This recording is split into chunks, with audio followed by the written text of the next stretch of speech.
Κάνουμε πλάκα να πούμε. Θα πούμε μια κατοστάρα με τα ποδήλατα τώρα.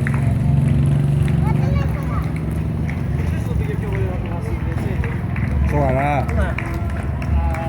Καλό δεν αυτό το πάρω. Το πήγε κάτω από 5, 4,96. Ναι. Μαλάκα φίλο, ωραίο. Γιάννη, θα πάμε το ποδήλατο, μια 150 τώρα, εντάξει. Μέσα είναι Γιάννη, τι λέει. Ό,τι πρέπει. Λίγο πραγματικά επειδή τράβηξαν την κάρτα, το κοντέλο τώρα θα ήταν ό,τι πρέπει. Να χαλάρωνε λιγάκι.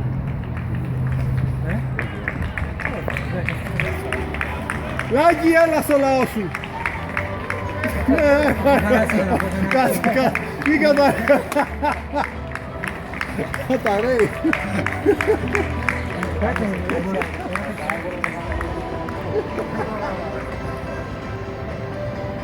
Από ανάσες μια χαρά. Από τα πόδια Πώς αισθάνεστε? γάμισε τα. Τίποτα φίλε τα ποδαράκια μου. Όχι. Αν είχαν κάνει κανένα δύο φορές από... Αν είχαν κάνει κανένα δύο φορές από 5-10, είχαμε μια χαρά. Τα ποδαράκια μόνο, το τρακέφαλι. Όλα τα άλλα μια χαρά.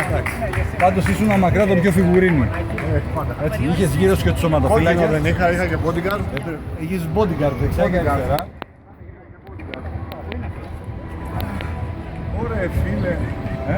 Ωραία, Κάνει να διατάξουμε σε πολλά τα πόδια. Αύριο θα βοηθάς τα παιδιά. δηλαδή δεν μπορώ άλλο με την μπανάνα. Μπανανίτσα. Μπανανίτσα. Όλα μετάλλια ρε. 12,57. Τώρα στα κεράματα. Πάμε να πάρουμε τα μετάλλια σου μετά. Κάτσε μην ανεβώ, θα βρείτε να βάλω.